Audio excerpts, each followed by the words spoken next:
Welcome. I'm Viola Gonzalez, President of the League of Women Voters here in Oakland. Thank you for joining us to meet the candidates running for School Board District 2. This meeting is being made available with Spanish and Cantonese interpreters. Welcome to Latna Miller, Hernan Lafitte, and Wei Kyun Tong, who are interpreting this evening. We'll take a minute for the Spanish and then the Cantonese interpreters to give in-language instructions for participants to access the correct Zoom channel. Buenas noches.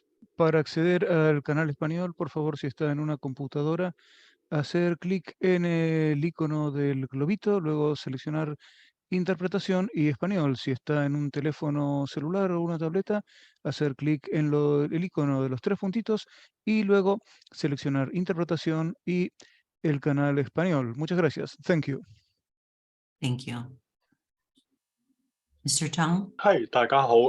今晚咧係舉行呢個係第二區嘅係Oakland嘅呢個聯合校區嘅呢個教育委員嘅選舉嘅論壇咧，咁就係如果大家需要用呢個係廣東話嘅係即時傳譯嘅話咧，請你啦喺呢個係Zoom 嘅熒幕嘅底部裏邊咧係揾到一個地球圖標咧，喺上邊咧係點擊咧一下咧就會係可以係揀選呢個係 Chinese 中文咧，咁就可以聽到我嘅即時傳譯㗎啦。咁如果你係用緊一個係智能手機或者係呢個平板電腦啦，可能係見到嘅係3個逗點係同樣道理，亦都可以揀到嘅。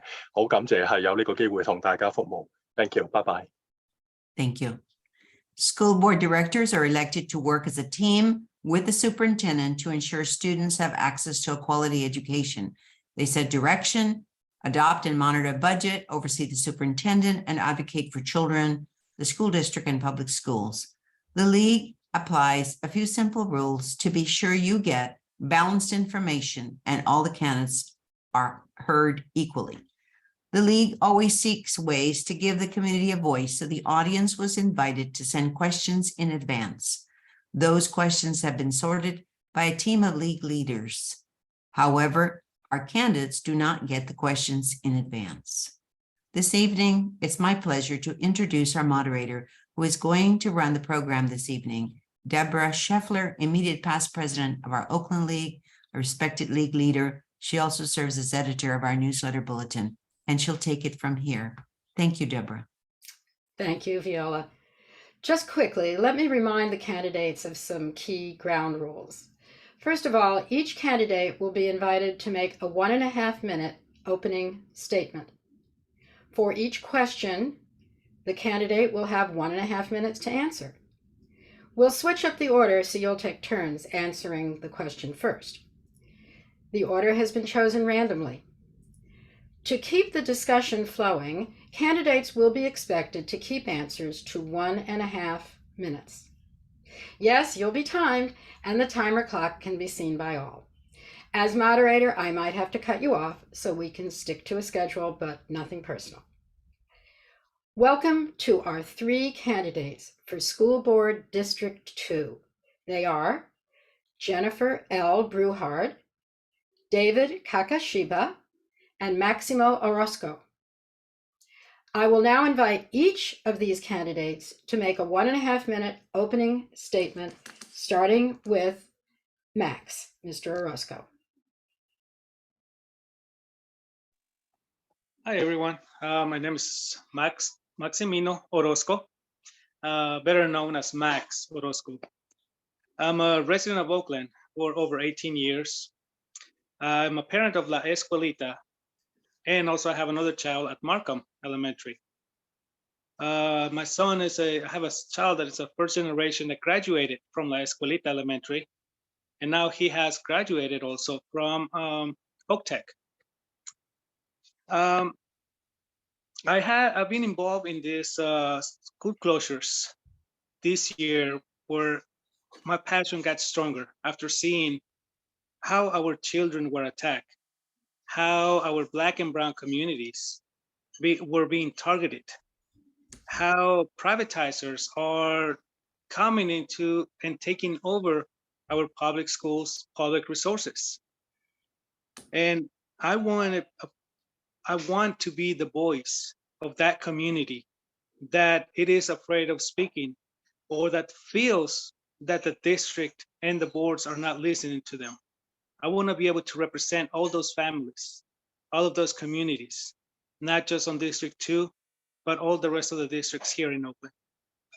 As a Mexican, I do feel and I know how these families are feeling, how they feel all this discrimination, all of this harassment towards us. Thank you, Max. I'm going to have to cut you off, but thank you very much. Our next opening statement will be from David. Good evening, everybody, and thank you to the League of Women Voters of Oakland for hosting this forum. My name is David Kakisiba. I'm running for school board director for the District 2 seat. I am running for the school board seat because I strongly believe that our school board has really fundamentally lost its way. There are close to 80% of all Black and Brown students, who represent 3/4 of our student population in our schools, are not reading at grade level. They're not doing mathematics at grade level. And our high school graduation rate remains the lowest in Alameda County. I believe that we can do a lot better, but over the last several years, the heightened political division, infighting, and factionalism has really rendered the school board weak and absolutely rudderless on focusing in on improving student learning outcomes.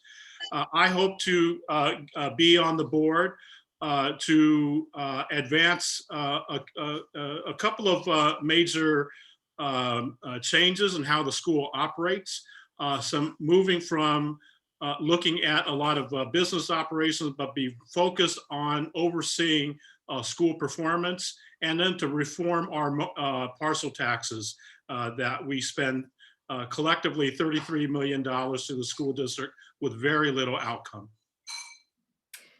Thank you. Thank you. And our final opening statement will be from Jennifer.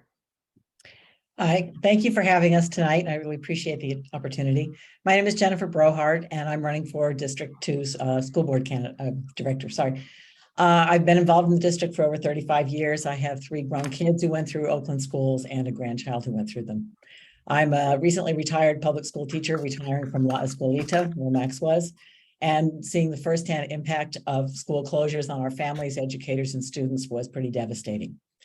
My teaching is really focused on history and on literacy.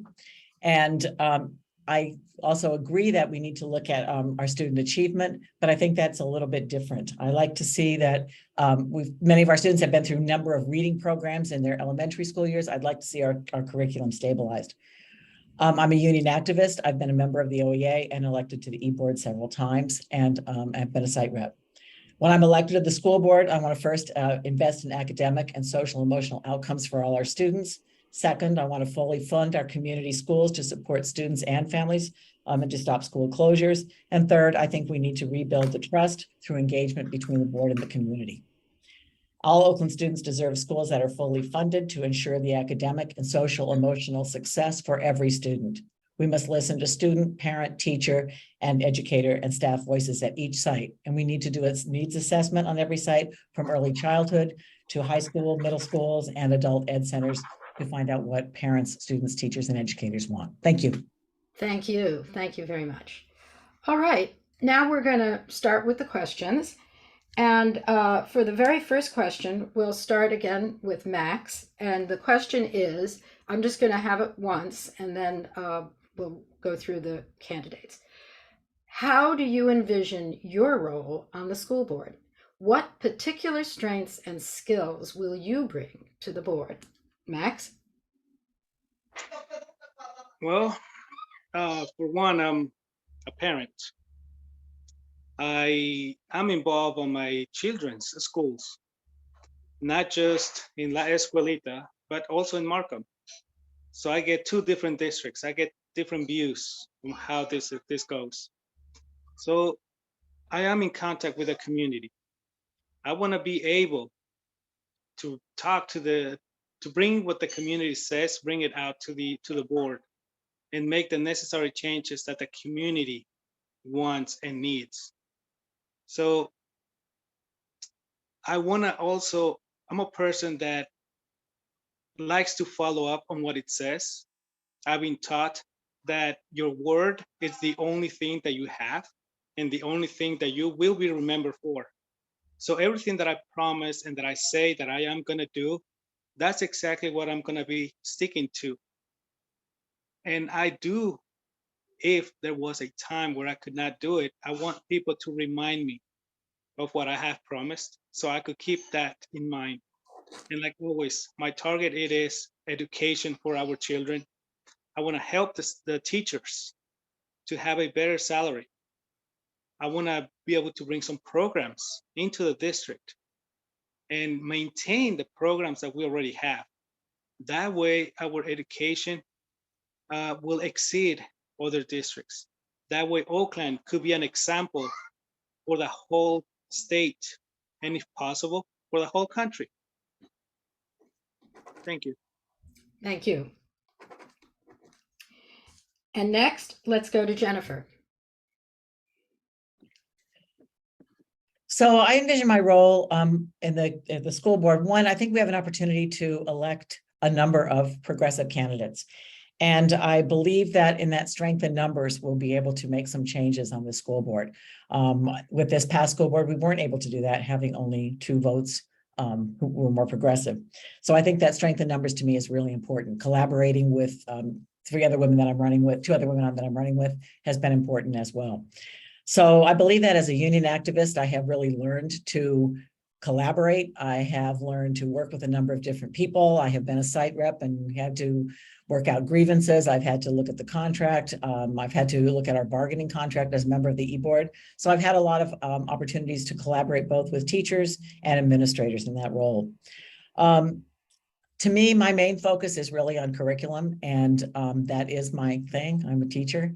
And I think that bringing to the board a voice of a progressive curriculum and a curriculum that meets the needs of students and is stable and carried out throughout a number of years. I think a number of our students can go through a reading program. They can have 3 different reading programs in the 5 or 6 years they're in elementary school. And I think that's very confusing to our students who struggle. And I think that really affects their performance. So again, I would see stabilizing the curriculum, reaching out to parents and working in community to stabilize that curriculum and provide a curriculum that our students deserve. Thank you very much. And now to David. You're muted. So as I mentioned in my opening statement, it's absolutely critical that we get the 7 members on the school board, whoever they may be, that are organizationally focused on looking at schools and looking at how we're improving student outcomes. Everything else is not a high priority. We have to be school-centered. We have to be classroom-centered. And I have had a track record of being able to listen to, embrace the viewpoints and the pain of different opposing viewpoints on the board, in the community, within administration, across the spectrum. I served on the school board for 12 years. 6 of those years is under state administration, 6 under the impact of the Great Recession, and being able to listen and to work with. And the only way you build the trust and the confidence of both your colleagues and of the administration to be able to move things, as well as with labor and other community entities, is through work.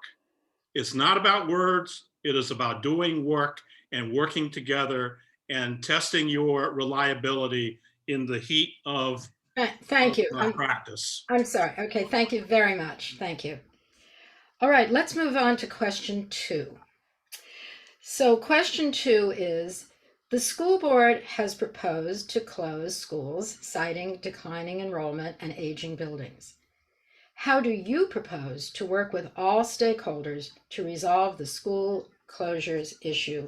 And this time, let's start with Jennifer. Well, first off, I am opposed to school closures. They haven't shown to save any money. I think we at least owe that to the communities that we've taken their schools out of to show how that saves money, and we can't do that. And it's a very disruptive thing to close schools.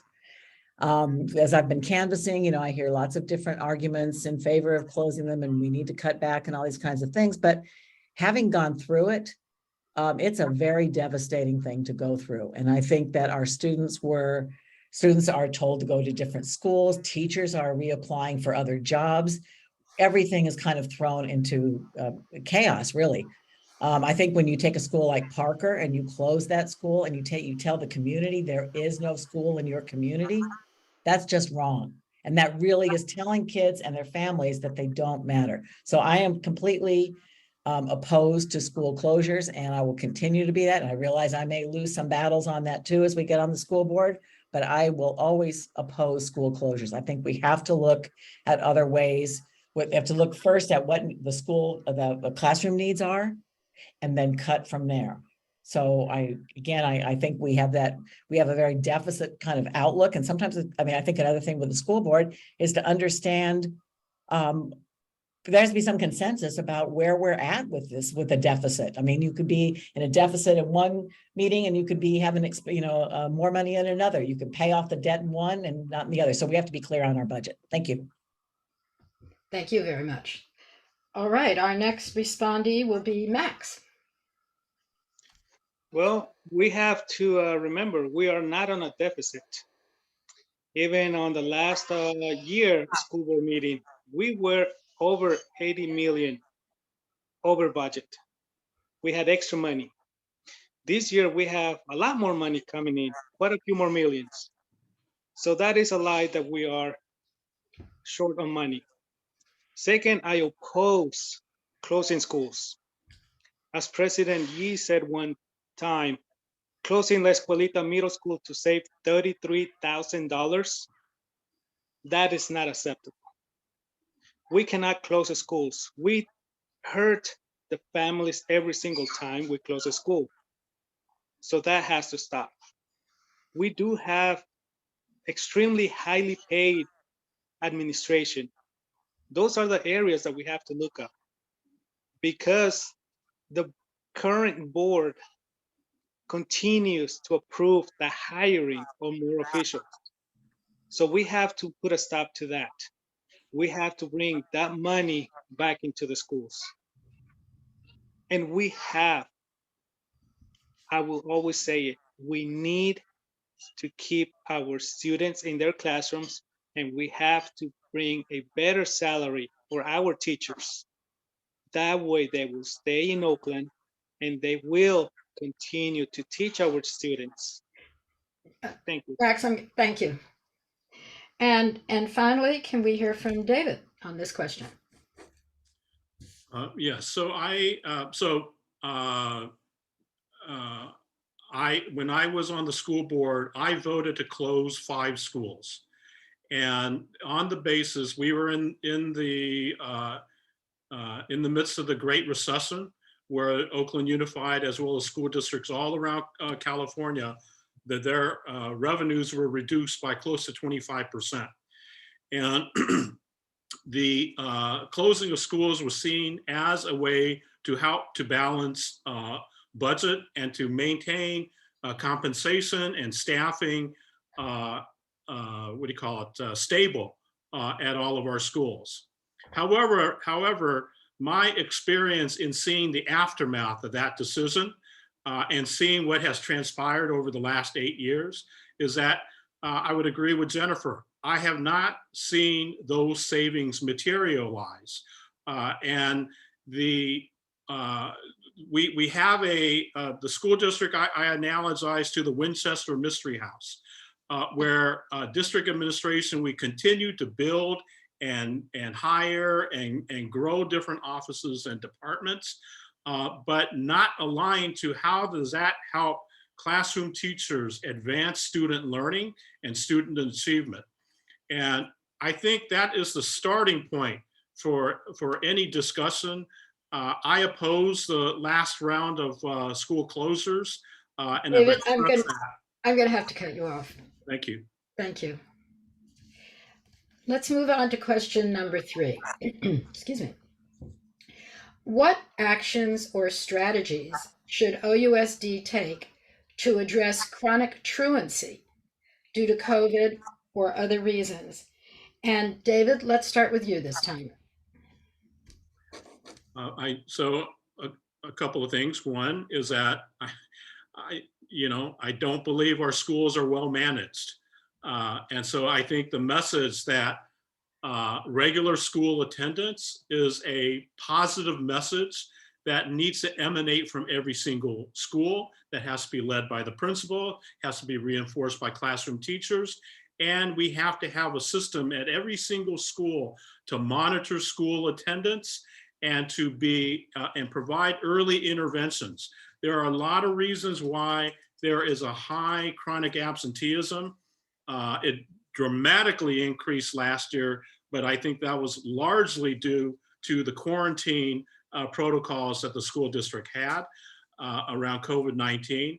And I think things are going to begin to stabilize, but every school, particularly those schools that have a history of high chronic absenteeism, must have the resources to be able to reach out to families and to caregivers and to provide any kind of assistance to help. In my day job in running a youth center, we do this work in partnership with a couple of schools in District 2.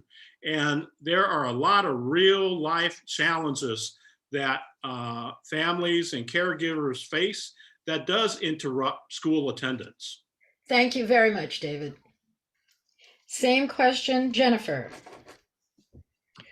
Yeah, I agree. I think it's, having taught at La Escuelita during the COVID, we had to adjust how we were also teaching and how we were reaching out to parents. So what we continue, because we had, at one point I had 10 kids in my class, so many kids were out. So we adjusted to what I think having the computers really helped. And we adjusted to having kind of a hybrid, not so much instruction, but all of our materials went online. So we could work with students to keep up using the equipment at home. I think we also have to really think about how we use our community service managers. We actually had a very effective community service manager at La Escuelita who made home visits, who went and got kids to school, contacted parents. We did a lot of support with that as well. So working with a classroom teacher, I agree with David, the community service manager and the site staff to really, again, have some different ways for kids to come at school. Because there are a lot of hardships for kids. And again, as schools are being closed, a lot of kids are having trouble getting to them. So I think, utilizing more of our electronic resources as well, and then keeping up with the kids. But I also think that, we tried some different things in terms of getting the kids to school on time. For my example, we started taking morning walks. And we'd go on these, it happened on a day when the kids were just like, everything was crazy. We went on a walk. We started doing this every morning and I found more kids were coming to school on time. So we'd walk around, again, using our community. Kids were getting off the bus, they come and join us on the walk and then we'd come into school. So I think we have to be creative about how we get kids to school. Thank you. Thank you. And Max. Well, I think we got to start for actually having the transportation for our children. Last year, school board signed a bill or a contract to have school buses for our children. And up to this date, there are many children that are struggling to get to school because they have to use public transportation, or their parents cannot drive their kids to 2 to 3 different schools. So that has to be worked on as of now. Also, we have to start building programs that will get our children interested in staying and going to school. I'm gonna put an example for Parker, that there used to be a teacher that helped on gardening. Many students that stayed after school or that went to school that particular day will have a chance to stay after school and help on the garden. At the end of the day or the week, if there were vegetables, fruits, they were able to take them home. So those are programs that encourage the children to attend to school. We need to have some more of that for our high school students. There could be some trade programs that they could use. And also that will help them so that when they become young men or adults, they will have something to stand on in case they cannot attend to college. Thank you. Thank you.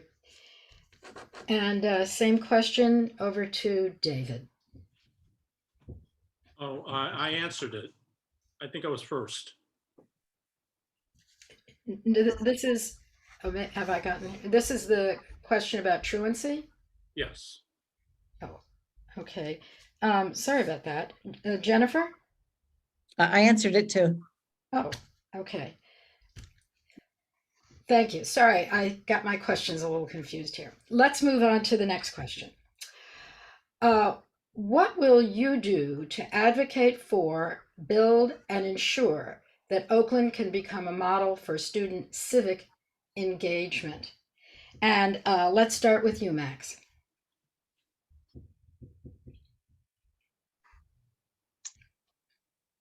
Well, for one, we have to look at all the mistakes or errors that have been made throughout these years.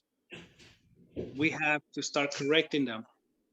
We have to start making people accountable for their work. We have to start looking into the future, start looking into the curriculum for our students to be consistent and permanent so that they could actually understand what they are actually being taught at the school or at their grade level, because these changes is not helping them at all. This worries about having to move to a different school or where they're going to go next year. It's also troubling their minds, so they can't concentrate. So those are issues that we do need to work on, and we have to start fixing our history on the district. Thank you. Thank you very much. And now let's move over to David. So I apologize if I offend anyone. So as a school board member, I don't think that I would advocate for Oakland Unified to be the top in civic education and civic engagement. While I do think that that's my personal kind of life, I think that a couple of things have to be taken into consideration. We cannot be doing, as a school district, 20, 30 different district-wide initiatives and trying to fund them and to try to get the attention of principals and teachers to implement all of them. I think that that's a little bit to the point of Jennifer talking about multiple and changing reading curriculums because some new idea has popped up in central administration. I think that we have to be very disciplined as an organization. As a school district, we can only do a couple of things and do them really well. And from that standpoint, then we are able to catalyze and multiply positive change. Having said that, I would say that Oakland Unified, in terms of the student leadership councils and the kind of work that we have invested in for close to 20 years, is a model in California to getting lots of students. And we've had students representing Oakland on the State Board of Education. I need to cut you off. Thank you, though. Thank you. Okay. And then finally, Jennifer on civic engagement. All right. So civic engagement is really my jam. And I really think it's a very viable way to teach kids literacy skills, research skills, speaking skills, and they do something with what they learn. And I think going back to kind of what Max said, that a lot of times our students aren't doing anything with what they learn and they wonder why they're learning it. I think that to me, this is all about teaching history, critical thinking skills. I look at the role that students have played with the Alt City Council, but also in the 16-year-old vote campaigns and the campaigns to get the police out of schools, campaigns to get restorative justice funding. These were youth-led, and those kids will come away knowing that the work that they did, the way they spoke out, the campaigns they organized, really made them the adults that they are. And I think that is so important. I think, in my own class, we've done land acknowledgements where we did research about it and thought about the complexities of being in Oakland, living in a Black or brown community, but on Indigenous land. What does that mean? And those questions kids are dealing with. We've also done phone banking, for the Dakota Access Pipeline. And when kids read that and they study it and they understand it and they do something with it, that information sticks with them. So I am all for incorporating literacy, writing skills, reading skills, and building civic engagement. Thank you. Well, thank you. Our next question is a timely one. What plans do you have to ensure schools are always safe? What policies would you enact and why? And Jennifer, let's start with you. Well, unfortunately, it's a very tragic moment to be thinking about this. And I have been in schools with lockdowns, and I think we probably all have. It's a really hard question for me because I think it goes back to even the design of the school. I mean, most of our schools are designed as if they were factories and there's one way in and one way out. So I think initially we have some big problems structurally with how to ensure safety.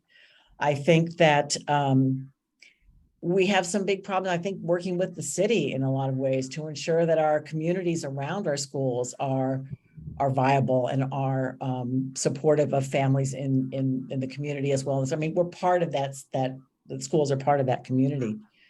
But I'll tell you, after yesterday's shootings, I just felt like I don't know what to do. And that's a very, it's a very difficult position to be in. I think we really have to think a lot about school safeties. And I think, again, I mean, we also have to think about banning guns. Let's be real about that too.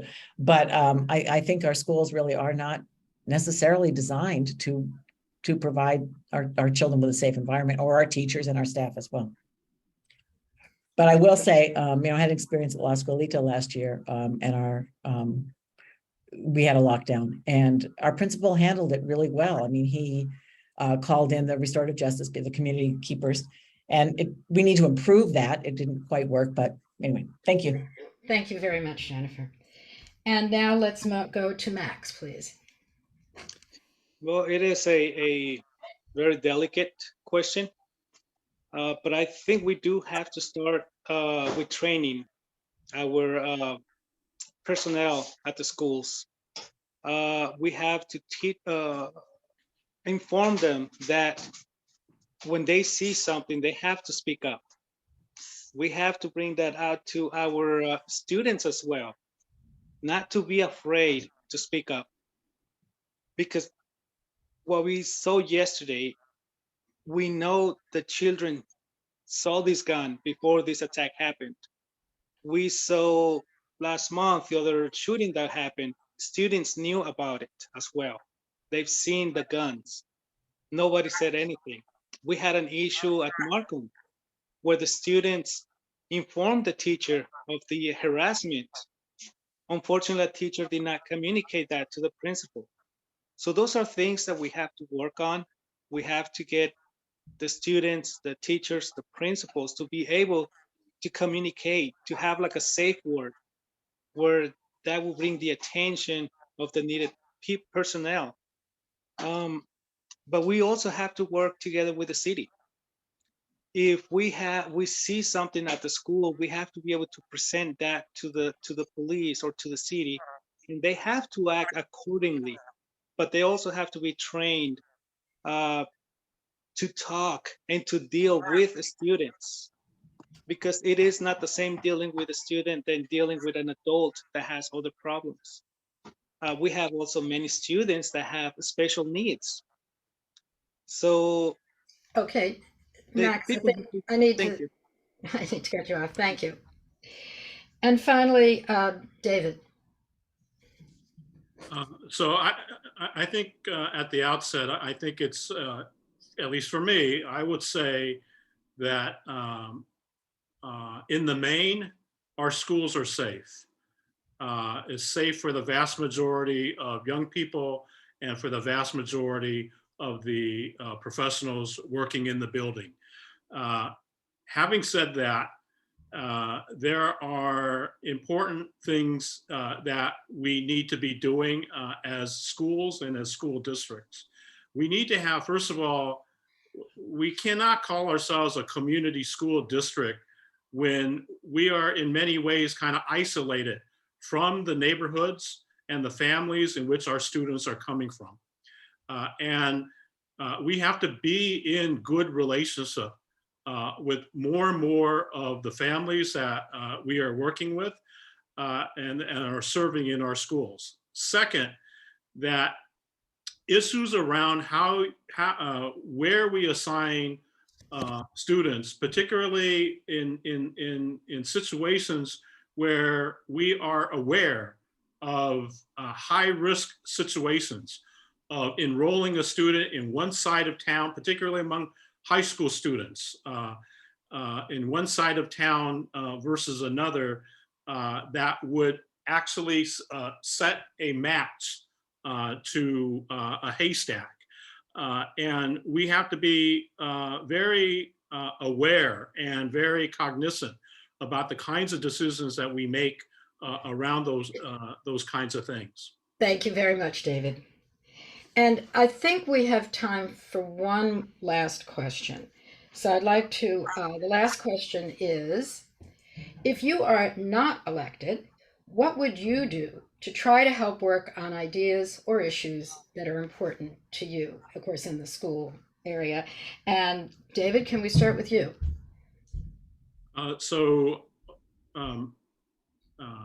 I work at eBasie and have been doing so for 42 years.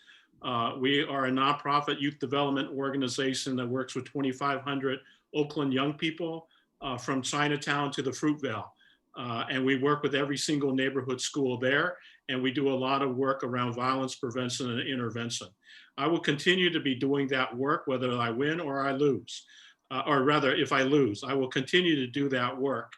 And I will be looking at exploring something that I said in the opening statement about reforming our parcel tax measures to get those parcel tax measures to be focused on improving student outcomes, and that there is a maximum amount of money goes directly to school sites and are invested in the classroom. And 3, that there is a strong public oversight and transparent reporting process. If I am not elected to the school board, I look to doing that work from the outside, from the community, and organizing with parents and with teachers to advocate for a reform in our parcel tax process. It is a critical element to making the school district behave in a different way. Thank you very much.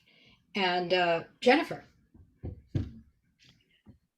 If I'm not elected, I would continue to work on curriculum. I feel really strongly, particularly around history curriculum, working with the History Project, doing professional development with teachers. I did just retire, so I'm out of the classroom, but I feel really strongly about bringing history and critical thinking skills into our classrooms.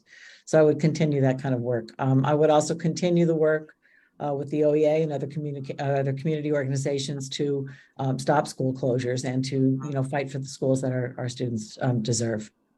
Thank you. Thank you. And finally, Max. Well, if I'm not elected, my fight still continues to stop privatizing, to stop the school closures. So I will continue to be at those school board meetings after 2 a.m. if it happens again. So I will always be advocating. I will always be speaking out for the families that are afraid of speaking to the board or speaking to the district. So I'll still be fighting. I'll still be representing those families. And as a member of SLAP, school and labor, on the privatizing, we will continue to fight for the stop school closures, bring accountability to the district and to the board members. So it is a long fight that we have in front of us. Thank you. Thank you very much. So I'll now invite each one of you to make a 1-minute closing statement, and let's start with Jennifer. Pulling it up on the double screen there. Thank you again for the invitation. I think these were really good questions and really had me thinking about things. I think, again, going back to this, what I'm really running on is that we have to change how we fund our school sites. We have to develop a budget. We have to agree on a budget. We have to understand where our budget lies, where our problems. Too often these cuts have happened first at the classroom, greatly impacting teachers, students, parents, and the academic and social emotional growth of our students. We have to stop closing Oakland schools. There's absolutely no evidence that school closures have saved the district money. School closures create educational instability, and we owe our families that stability in their schools. My experiences as a parent, grandparent, and an OUSD, and a teacher who has collaborated with other teachers to write curriculum, and as a union activist who's partnered with teachers, labor unions, and communities to fight for schools for Oakland students, has prepared me for the school board director in District 2. Thank you. Thank you very much. And Max, your closing, please. Well, we do have to continue, like I said, fighting. We always say we need to fight for our students. We do need to fight for our teachers. We have to bring accountability to the district and to the board. We have to make sure that all the money that it is given to the school district, it is actually going to the students and to the teachers. We have to make sure that our buildings are maintained and that this corruption that the district it is going through right now stops. So we have to put a foot down, and we have to make sure that this does not continue. And we have to make sure that the community gets involved. So I want to represent, and I want the community to talk to me and tell me what they need so I could bring that up to the board and we could all make a change. Together and united, we could change the future of Oakland. Thank you. Thank you. And David, finish us up. Yes, thank you again for hosting this evening's discussion. I think, again, given the deep divisions that exist throughout our school district, a great deal of distrust and factionalism, I think now more than ever, it is imperative that we have school board members that have the know-how, that have the discipline, and have the proven experience to enact real solutions that will improve the outcomes of young people in Oakland. The good intentions and the good politics is simply not enough. Identity politics is simply not enough. We have a district administration that needs to be held accountable as professionals for doing the job that we need to have happen in our schools. We have to direct our money towards our schools and get the kinds of outcomes that our kids deserve. Thank you very much, David. Okay, well, I want to thank all of our candidates, Jennifer Bruhad, David Kakashiba, and Max Orozco. Being in the public eye and being part of this kind of work is demanding. So the rest of us appreciate your willingness to serve. And thank you to our participants and your interest in making educated choices. Before we break, please respond to this very quick 2-question poll. We want your feedback.